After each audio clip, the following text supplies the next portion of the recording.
माझं नाव पांडुरंग दत्तात्रय रानवडे, राहणार आळंदी गावाची. आळंदीतील ठराविक प्रामुख्याने 6 कुटुंब आहे स्थानिक. त्यात कोराडे परिवार असेल, गुंडे परिवार असेल, रानवडे परिवार, वरखडे, भोसले आणि वैली असे टोटल 6 परिवार आहेत. त्यांना 6 मान रोटेशन पद्धतीने दरवर्षी मिळत असतो. बैलांची एक विशिष्ट शरीर रचना आहे, एकदम धाड दिप्पाड बैल आहेत, तर त्याबद्दल काय सांगा? आपले जो माऊलीचा पालखीचा जो रथ आहे, जेवढा सुंदर रथ आहे तसाच तो भक्कम आणि वजनदार पण आहे. आणि पूर्ण साधारण किती किलोचा रथ आहे वगैरे काय कल्पना? रथ आता यावर्षी संस्थांनी साधारणतः 1 टनाचा बनवलेला आहे.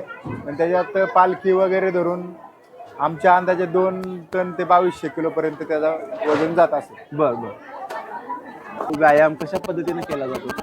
ही बैलजोडी घेतल्यापासून त्यांना दररोज शेतीतले कामं आम्ही त्यांच्याकडून करत घेत होतो, जेणेकरून त्यांना आत्ता जे प्रवास आहे त्यांचा, की त्यांना काय अडचण येऊ नये प्रवासामध्ये, त्यांचा दम वाढणे असेल, हे सर्व मेहनत आम्ही गेली वर्षभर यांच्याकडून करून घेत आहे. या बैलांचं असं काय आहे का की बाबा विशिष्ट बैलाची पैदास आहे, त्यांची आई खानदानी, बाप खानदानी असं असतं ना, आज आपण खिल्लार जनावरांमध्ये पाहतो, तसं काय आहे का? हे संपूर्ण ओरिजिनल खिल्लारमध्ये जात आहे. ओके. आणि दिसायला तसेच शिंगात, वशिंडात, बाशिंगात ही रेखीव आहे.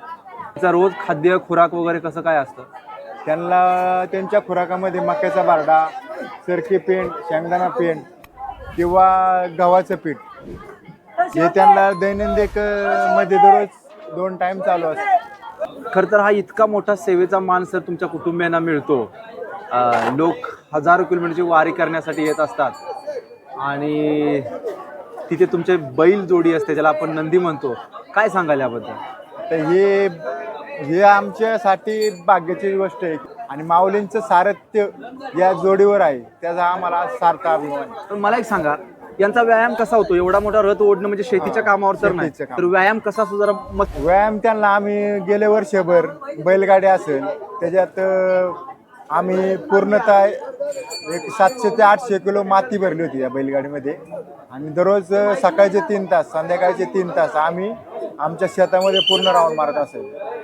आणि त्याच्यानंतर जे शेतीची कामं आहेत, कुळव पाळी किंवा ऊस फोडणी, बांधणी, ही सर्व कामं आम्ही करून घेतो त्यांची. त्यामुळे त्यांना आज जे एवढा प्रवाशांनी आज पुणे असेल, दिवेघाट सारखा अवघड टप्पा असेल, तो अगदी आनंदाने आणि सहजपणे त्यांनी यशस्वीरित्या पार करून आज आपल्याला इथं वाल्ह्यामध्ये ही जोडी दिसत आहे. शेवटपर्यंत हीच बैल असतात? शेवटपर्यंत हेच जोडी असणार. ओके.